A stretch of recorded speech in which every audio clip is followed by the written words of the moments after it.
Welcome to another episode of This Catholic Life. Conversations about life's ups and downs, big and small, how we deal with every situation imaginable, whatever life throws at us, but still manage to be sensible, practical and joyful.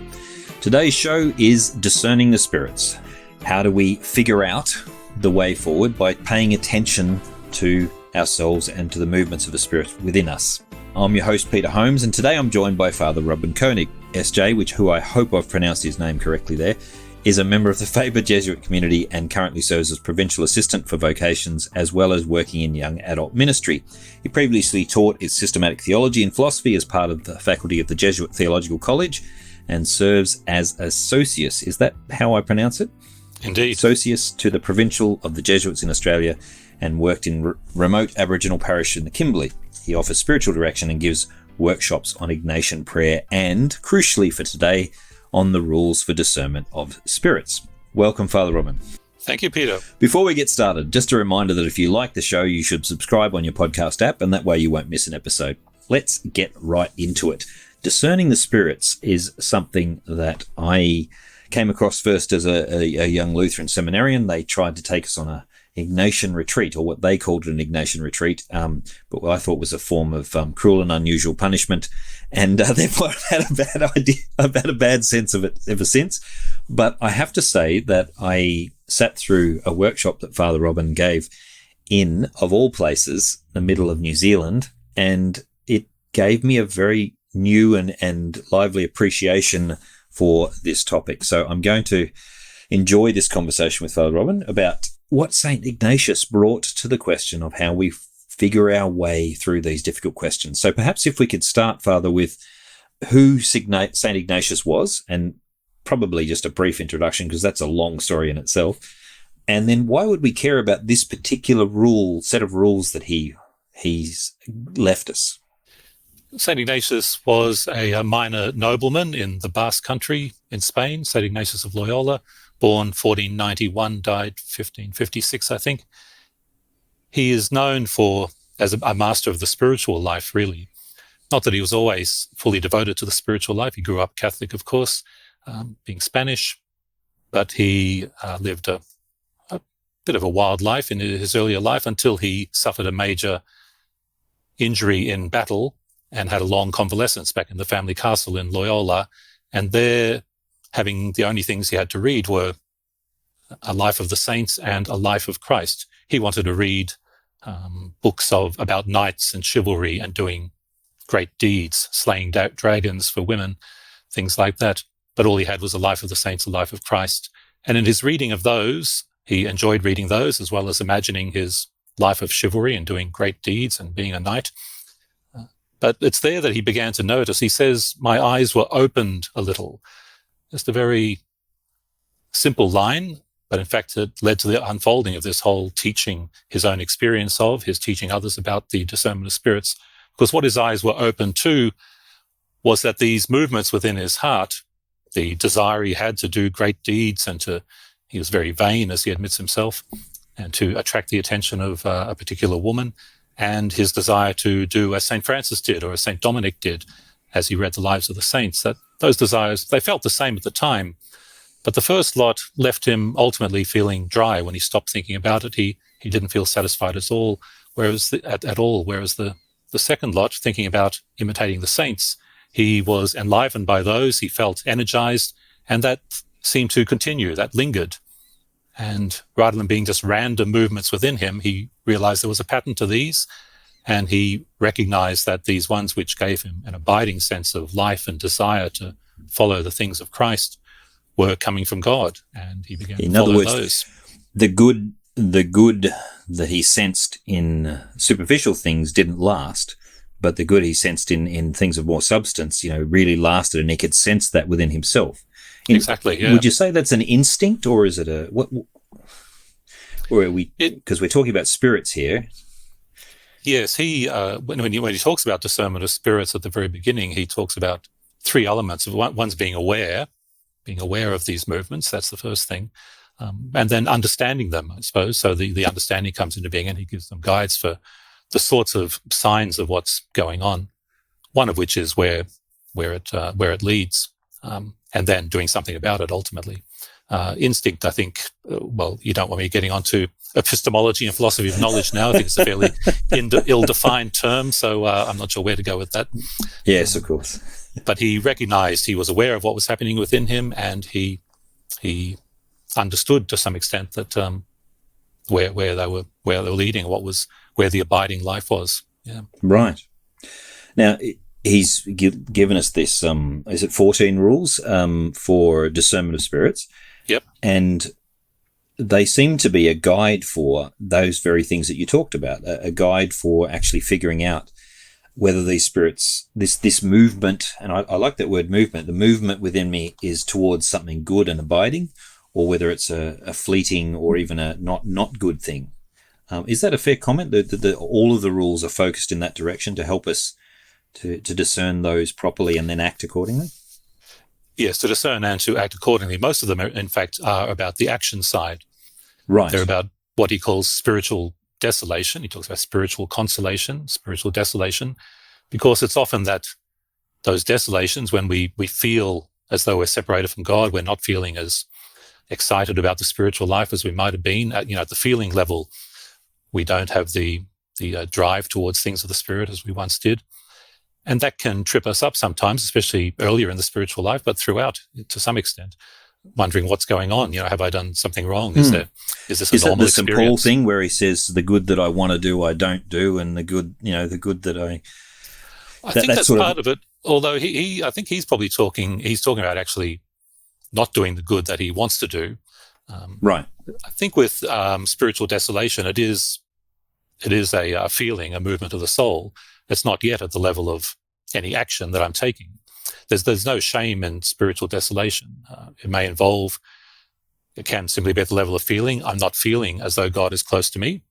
There's no moral element to that yet. Right. It could involve a actual temptation to evil. That's one form of desolation. But it may just be a feeling level. Then what do I do about it?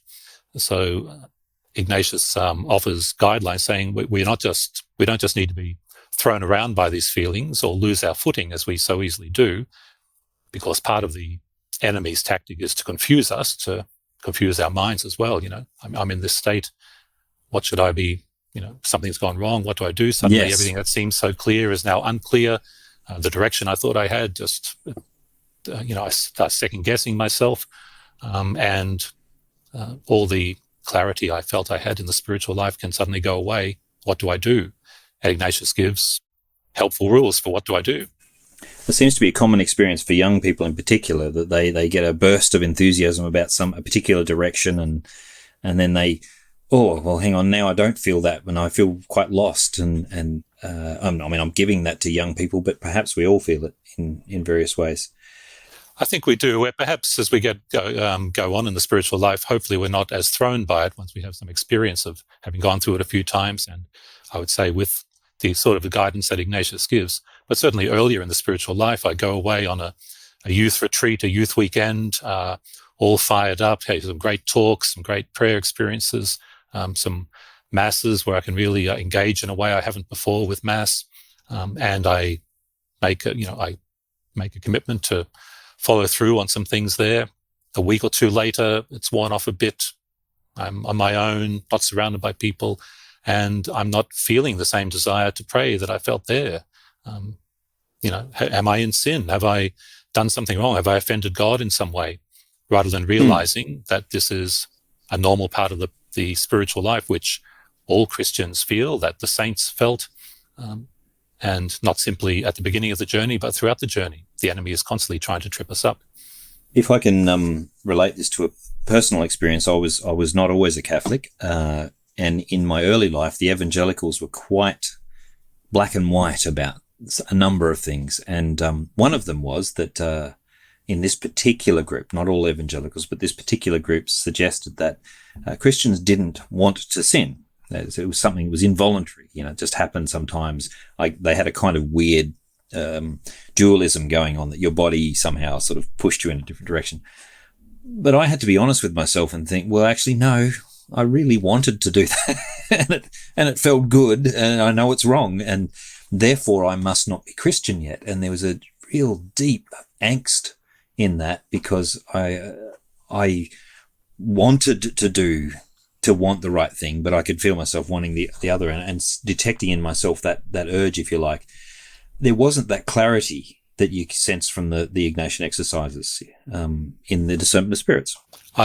That sounds right in the example you give, and even independent of the Discernment of Spirits, simply in Catholic moral teaching, that moral actions are about what the will chooses, not the temptation as such. And if temptation has any meaning, we are tempted to things because at some level we do want them.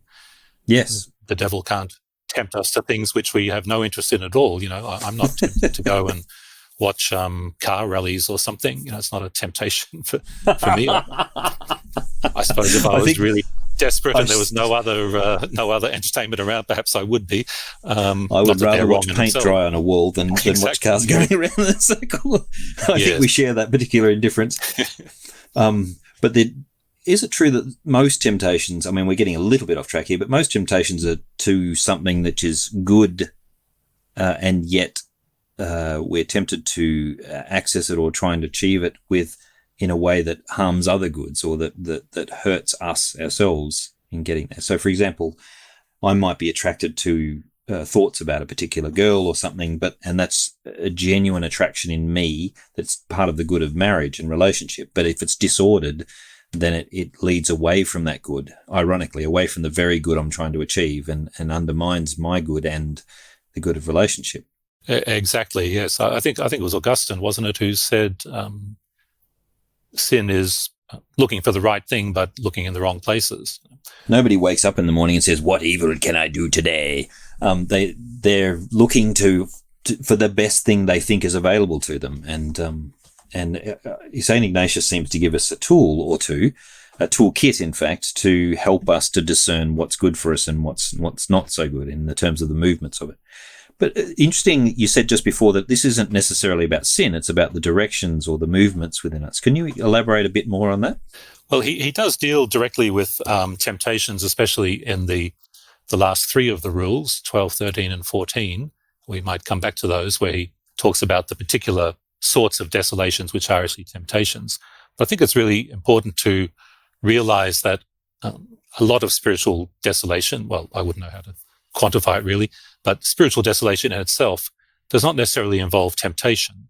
If we look at the things, he doesn't define it as such, but he gives examples. So a feeling of darkness of soul or disturbance in the soul, a movement like an attraction to low and earthly things.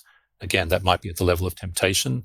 A disquiet, feeling without hope, feeling without love.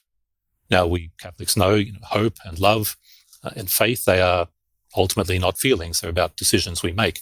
So simply because I don't feel a sense of hope at the moment doesn't mean that I cannot make an act of hope and actually be hoping by an act of the will.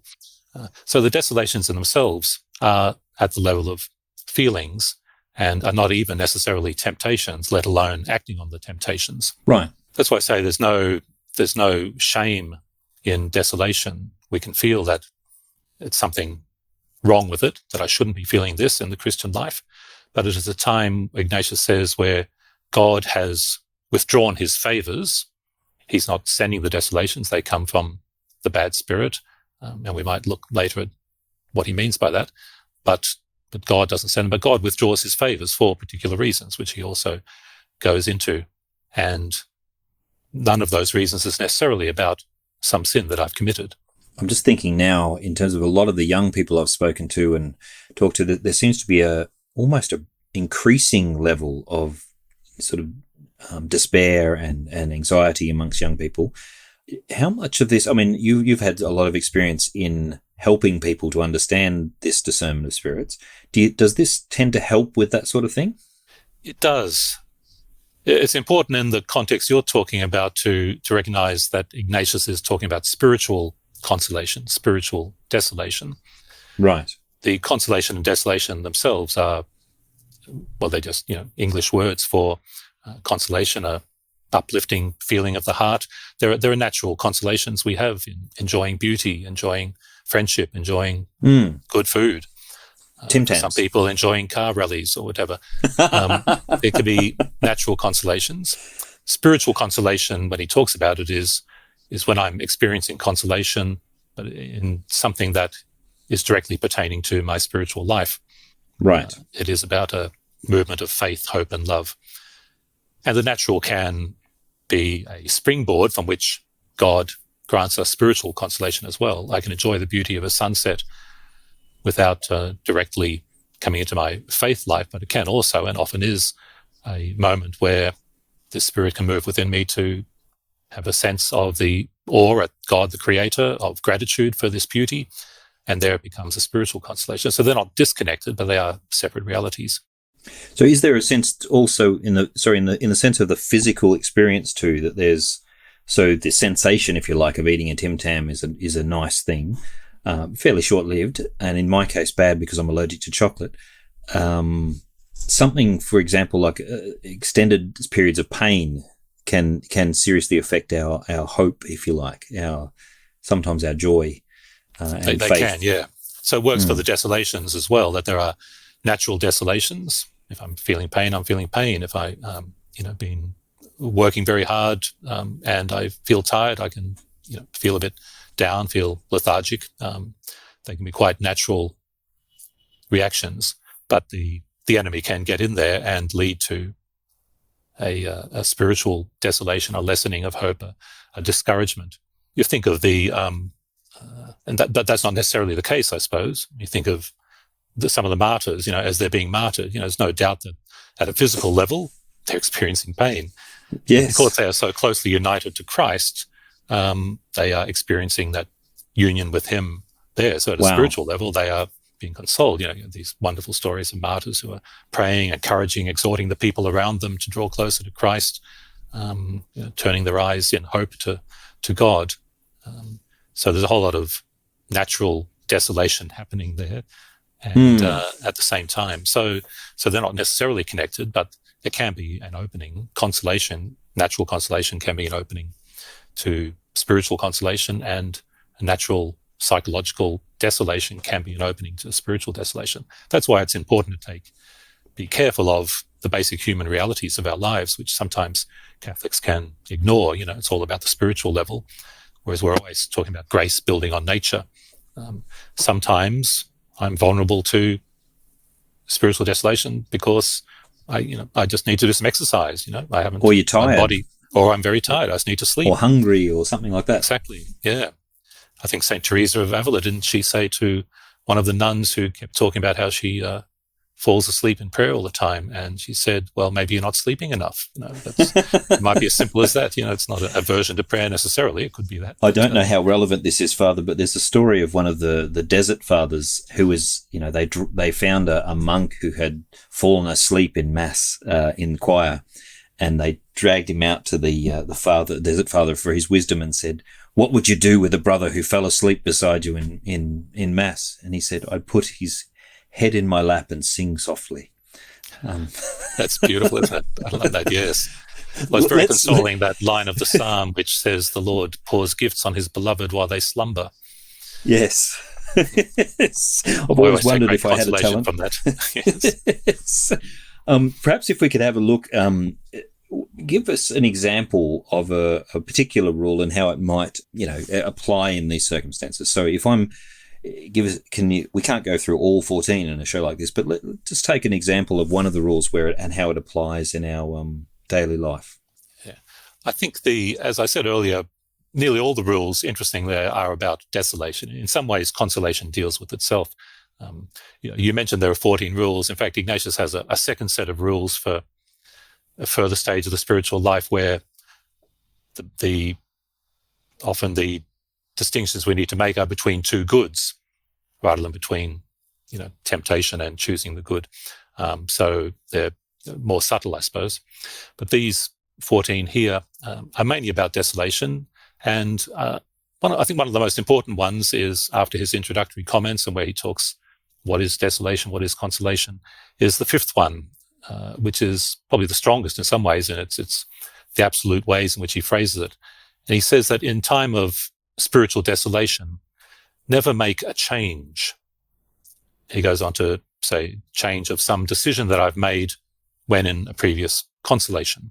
So it's quite clear. I think it's something to hold on to and never make a change in time of spiritual desolation. So that example of a young person, they've been on a retreat weekend, they've had a great experience there, and they've made some reasonable decision during that. I'm going to what? I'm going to try to read scripture for 10 minutes each day.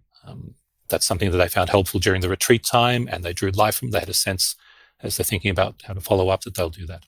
And they do that for the first couple of weeks, and it's life-giving. They're enjoying it. They're exploring, so doing things for their spiritual life. And then one evening they get to the time when they normally do that, and they don't feel the same. And it could be connected to something. Maybe they had a difficult conversation with someone that didn't go well. They come to that time and they're not feeling like doing that. And the enemy gets in there with thinking too, well, look, relationships are important in the spiritual life. You've had this bad conversation with someone. Who are you to pick up God's word and think that, that's going to help you? You're not even doing the basics. All this, Ignatius talks about the false reasonings of the, he takes some good points. Relationships are important in the spiritual life. If we have a major conflict with someone, we need to resolve it, not just spend the time reading the Bible or going to adoration. But in this context, I've made this decision in a good space to give myself to Scripture. And it might be precisely through the reading of Scripture and opening myself to that I'll come to some way forward in this relationship or whatever. But I'm just feeling tepid about it. I'm feeling that the reasoning is going astray, this false reasoning, and I just don't feel like doing it the way that I have for the last 2 weeks. So Ignatius would say, well, pause there, see what's going on. Firstly, am I in spiritual desolation? And it would seem to be there's some disturbance of soul. They're not feeling settled within. There's not that peace. And am I being drawn to give up on something which I had committed to? And yes, Ignatius would say, well, the first thing is don't make that change. Don't do that. And that's in those ordinary day-to-day things, but obviously it applies as well in major life decisions. If I'm, making a decision about a vocational decision, maybe I am a priest or religious, and there've been some difficult times I've gone through, and I'm in this period of desolation, and the thought comes to me, well, maybe I made the wrong decision, maybe I'm not in the right place. Marriage is much more attractive at this point, or whatever, can continue over a period of time. So that is. You used a word there, the false logic of the tempter or the tester. That's an important one, because quite often the things which discourage us and lead us, that put us in that desolation are actually false arguments. Like you mentioned a couple there, like you're not, maybe this isn't for me, or I'm not good enough, or if I've, particularly in Christian's case, the accuser has a go at us and says, you're not good enough to be this. Who are you? You're a hypocrite. Who are you to be doing this religious stuff? Exactly. Fat lot of good you are. Yeah. When in fact we've forgotten that, well, hang on, that's not even logical, because we're sinners and that's part of what we believe. So surprise, surprise, I sinned. Yeah. And that's where I take great consolation from that line of the book of Revelation, isn't it? The accuser of the brethren has been thrown down. So that's precisely what the enemy does. And I should say, when Ignatius talks about the bad spirit, he certainly believes in, personal bad spirits. He's a good Catholic lad. But he would also include within that, what traditionally we've called the world, the flesh, and the devil, not just, not as though he sees in every movement within me the devil directly responsible for that. He'll also talk about the world, the forces around us in our culture, our society, which in every culture and society are a range of good influences and bad. And the flesh, the concupiscence and the way in which my previous decisions have affected my desires. So he gives them all that term bad spirit, or the enemy of human nature. But certainly anything that draws us away from the good which God created us for. Exactly, yeah. And ultimately, all of those things stem from the bad spirit, but not necessarily as immediate cause. But that point of, so when you're talking about those voices within, some of those are reinforced by stuff we picked up from childhood. We're much more aware of that in our a time where psychology has developed to our point of the effect of those voices we've picked up from parents, from teachers, from bad experiences, from being bullied and people, and that can just continue to resonate. Of course, you're no good. You failed at this before. Those sort of thinkings and that even need to be addressed. Every excellent parent still has a foible or perhaps a flaw in communication, and perhaps if my father wasn't great at telling me I was good at things, I'm vulnerable in that area to a particular kind of testing. And if you like, these exercises focus us on this and make us much more aware of them. And when things are brought into the light, they're much easier to deal with. Isn't that the point of the... That is right, yeah. I might just come back to that in a moment, bring into light. That's another very important one of the rules. But I wouldn't want to leave the fifth rule without the sixth. The fifth is that in time of desolation, spirits would never make a change, because that can give the sense, well, there's nothing we can do, just grit our teeth and bear it, and go ahead with the decision. But the sixth rule is an important one to complement that, and he reminds us of the fifth one immediately. Although in desolation we shouldn't change the decisions we've made, but there are in fact things we can do to counter the desolation. Because part of the reasoning of the enemy is going to be, I've got hold of you here, you're not going to get out of this. And he can tend to absolutize everything, this desolation. It's been going for hopelessness. It's going for 3 minutes. It's going to go for the rest of your life, or it's been going for a week. It's going to, you're never going to get back to consolation. It's hopeless. But Nate says, no, we can. The Latin phrase agere contra. We can act against the desolation, and that itself, just knowing that, having that pointed out, we can act. We're not feeling like acting against it, but we can engage our wills, and that is helpful. And he talks about acting intensely against it. And he talks about a few particular areas. Prayer, I think particularly prayer of intercession. God, I'm in desolation. I'm struggling with this. I need your help particularly. I don't feel your presence with me, but I know you are. Praying, asking the intercession of the saints and Mary. Meditation, especially grasping onto those basic truths of the faith. Lord, you are with me, even though I don't feel it at the moment. Lord, you are loving me at this moment, though I don't feel that love. Lord, the saints, you are with me, interceding for me at this time. I'm not on my own, as the evil one wants me to believe. So you have someone like Mother Teresa and others like her who've experienced that long, dark night of the soul, where even though she had adoration, I think, quite a significant part of each day, did not feel in herself the presence of God for quite a significant, I think it was decades in her life. So it's worth emphasizing that discernment of the spirits there is not necessarily how happy she feels about God or whether she feels some sort of mysterious presence. There is a discernment involved that's not just about feelings. That's right. It's going back to the earlier point. It's about being aware of the feelings. And God does want to, often bless us with consolation. I mean, the Mother Teresa obviously had a very particular mission. I'm not aware of any other saint experience the dark night over such a long period, but I haven't researched that, but she has certainly stood out in our time. Others have gone through significant periods of dark night interspersed with times of consolation. But it's not just about the feelings, but the spiritual life's not just about the feelings. You don't have discernment of spirits, as Ignatius means, without something happening at the feeling level.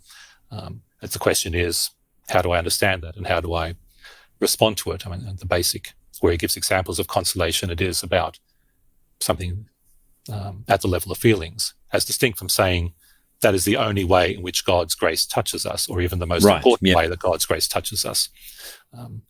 So the feelings are not to be equated with grace, but when we're talking about spiritual consolation and spiritual desolation, there is something happening at the level of feelings.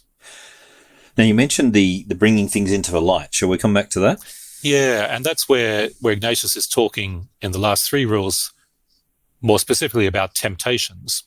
And the 13th rule is, he has a couple of images in these rules. The 13th one is the image of the false lover trying to seduce a good woman.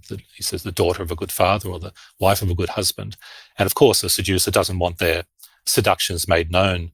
Well, he obviously wants them made known to the woman, but not to, to her father or her husband or to someone outside of that, because then he's foiled, And Ignatius uses that for an example of how the enemy wants to get us to keep things quiet.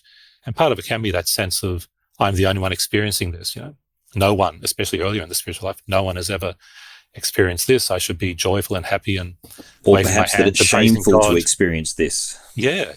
And it's very easy for us to get trapped in shame. That's a whole another thing I'd like to research at some point, the connection between original sin and shame and stuff.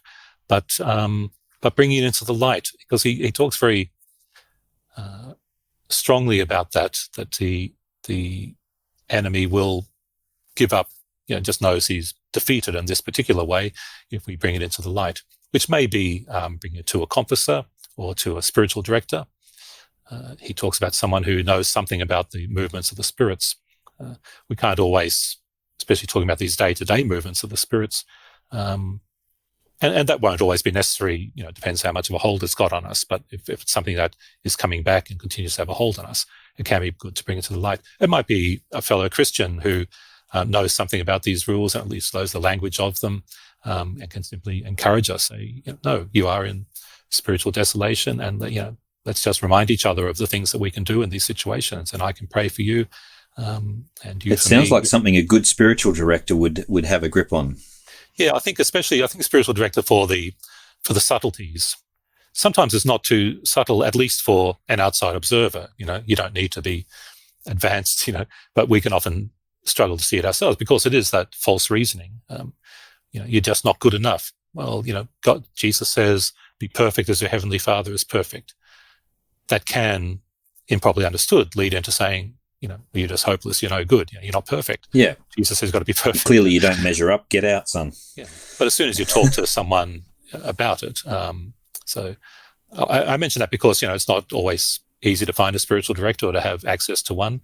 There are some things we can do within prayer groups, within Bible study groups, with a spouse, where some clarity can come just by having a chance to talk it out and get it out of my head, hidden, and bring it into the light.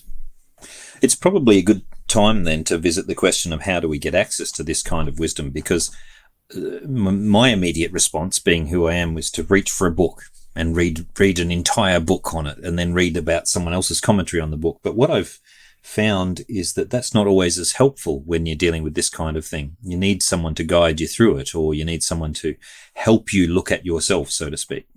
Exactly. And that's Ignatian spiritual direction will be focused on prayer, on the spiritual life, which, if it's an authentic spiritual life, will, every part of one's life should be coming into it, and that's part of the journey, is bringing those together. But it will be looking at the spiritual things, the different movements. Often retreat times are times, especially if it's a silent retreat or a retreat with plenty of time for prayer, where one has a chance to speak to the retreat director or to share within groups about what's happening in one's spiritual life. So a retreat's just something you would recommend as a regular part of Christian life? Oh, I'd be loath to recommend anything particular. No, I think retreats, which can take a whole range of forms, appropriate to the person and what time they can give. A weekend retreat, a one-day retreat, a day of recollection, a series of evening, parish missions used to be like that. I think some parishes still have them, where over Lent you might have 3 or 4 evenings in a row, different ways that you might call retreats. Even Ignatius, he allowed for doing the exercises in daily life, where you commit to a time of prayer each day and seeing a director once a week. So effectively, one day of the silent retreat doing the exercises becomes a week in daily life for people who can't get away for 30 days or whatever. But they are helpful because they are a chance to stop, to spend some more time in prayer and to be attentive to what's happening within. We don't get to first base with this if we're not aware of the movements. Firstly, you made a good point there about time and how much time we've got available, but making good use of that time is something that's interesting. I must admit that sitting in the classroom made me very excited about the idea of the exercises, and I went looking for resources and read a lot of things, but it wasn't until I had a good conversation with someone who had trained a little bit in the exercises that it actually brought it into, how do I pragmatically put this into an hour? I've got an hour today to do something. How do I put that into an hour? So maybe I'll put that question to you on behalf of the listener. let's say I've got an hour in my day roughly, or maybe half an hour where I normally dedicate that to prayer.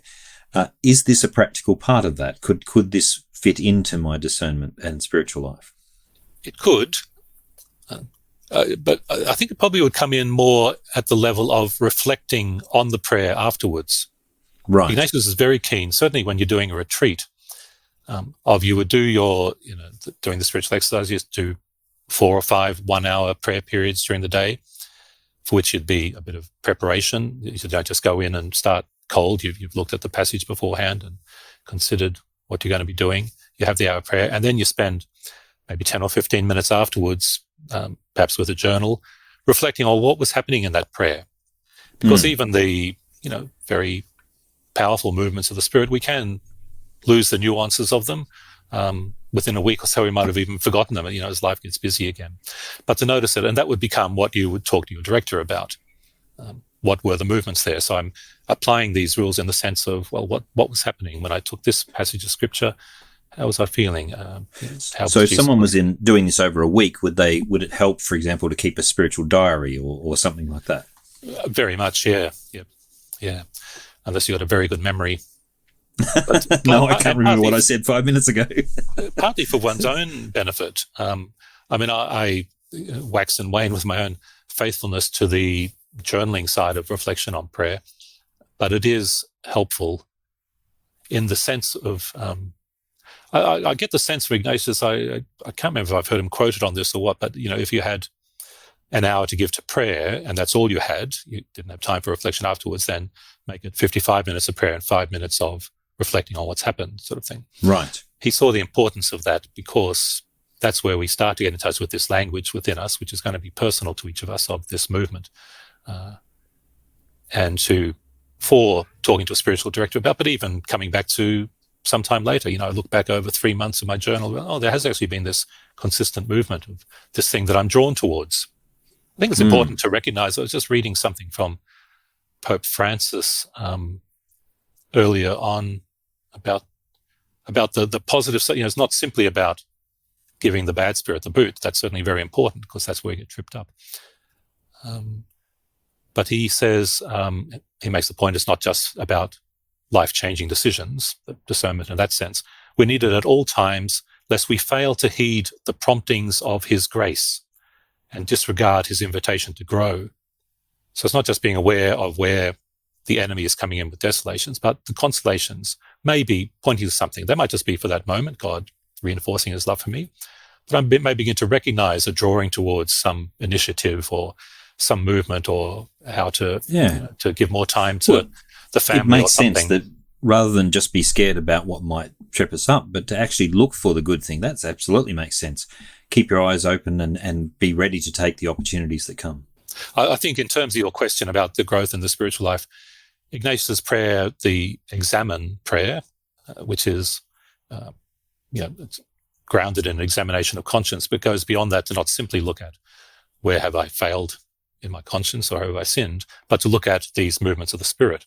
He would talk about doing that, perhaps in the evenings for 8 or 10 or 15 minutes. So I think that's where these really come into play in reflecting on the prayer. So rather than being a prayer exercise in themselves, within that, in gratitude, looking at the day, what have been the movements that have been happening? How have I responded to them? Have I received gratefully the consolations? Have I resisted the desolations? And how can I grow in that tomorrow? Okay. We'll put that examine or the version that you send us, Father, in the show notes. So if anyone's listening, you can catch up with the show notes. It's also probably worth us throwing in a few extra resources in the show notes to some possible books and contacts, which you've already sent to me, Father. Thank you very much. Probably it's a good place to wrap up the podcast. But before we sort of get to the wrap-up part, is there something that you would say to a young person who's thinking about this for the first time, some kind of encouragement you could offer them in terms of this exercise? Is it for them, is what they're asking. Is this really for me, or is it just for really super spiritual people? Well, I've got at least one example I know of a person who wasn't super spiritual who has found that helpful, and that's myself. So Is it only for the saints? No. Ignatius began to notice these movements when he hadn't been leading a particularly good life. Right. He had, he talks about himself, vanity being a huge thing, obviously got into various brawls, gambling, the basic life of a minor nobleman. At one point, just to tell the story, where he had official permission to do what normally wasn't allowed, to carry a weapon in public and to have 2 companions with him at all times, obviously like bodyguards. Yep. He got permission for that over a period of a couple of years because there was some other man who obviously was out to do him great harm, perhaps even kill him. Right.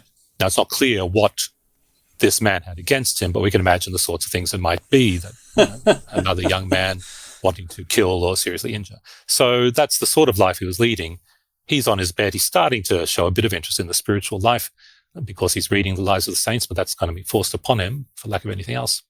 And he's daydreaming about his normal life, thinking about the saints. So he's not starting from a very high base. And that simple thing, his eyes were opened a little.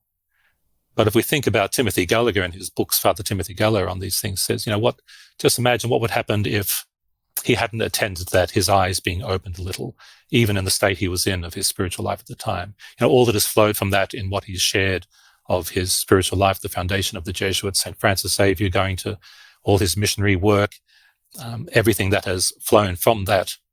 And likewise for any of us, wherever we are in the spiritual life, if we can start attending to those things with some understanding of what's happening there and recognize that these movements, where God's wanting to lead us is towards peace and joy.